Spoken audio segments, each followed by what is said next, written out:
The Last Ride of Black Hollow. The final tale of the Headless Horseman. The forest hadn't changed in 300 years. It still whispered at night. It still breathed fog instead of air.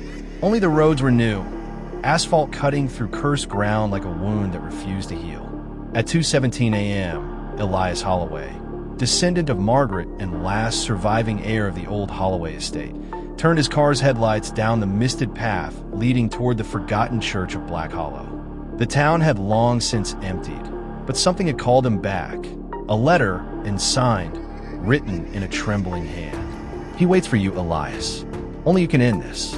The headlights flickered as fog thickened. Elias pulled over beside the cracked gravestones and stepped out, the night humming with insects that weren't really there. His boots sank into damp earth. The air smelled of ash and iron.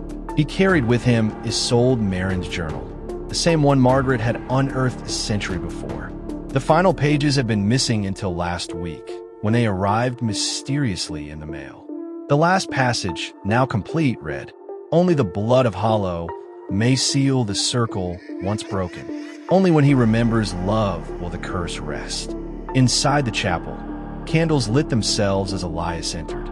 The walls were alive with ivy and rot. The crimson moon spilled through the shattered glass window like a bleeding wound. And then, hooves. Slow, heavy, relentless. Through the broken doors rode the Headless Horseman, armor rusted but gleaming in spectral fire, the crimson scarf now charred black. His sword burned with blue flame that cast shadows in the shape of skulls.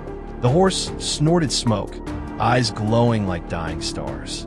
Elias held his ground. "Alaric Thorne," he whispered. The rider froze. The flame wavered. A hollow wind filled the church. From nowhere and everywhere, a voice spoke, low, rumbling, human. "That name died with me."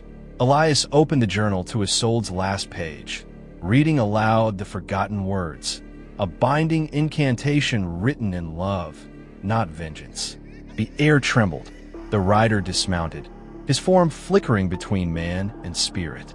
"She waits for you," Elias said softly. For a moment, silence. Then, a faint shimmer behind the altar. Isolde Merrin's spirit, pale and luminous, eyes full of sorrow and love that had never died. She reached out her hand toward the rider. The crimson scarf lifted as if caught in a gentle wind, wrapping itself around invisible shoulders. A faint outline of a man's face, Alaric's, appeared in the mist just for a heartbeat. Isolde whispered, "You have ridden long enough, my love. Rest." The sword dimmed. The fire faded. The chapel filled with the soft sound of falling rain. The rider knelt before her, and the world seemed to sigh. When the thunder rolled again, both were gone. The horse, the fire, the curse. Elias awoke at dawn, alone in the ruined chapel. The journal was gone. In its place lay a single crimson scarf, clean and dry despite the rain.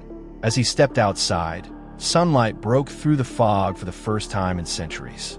Black Hollow was finally still. But in the distance, deep within the forest, came one last echo, the faint sound of hooves, riding toward the sunrise.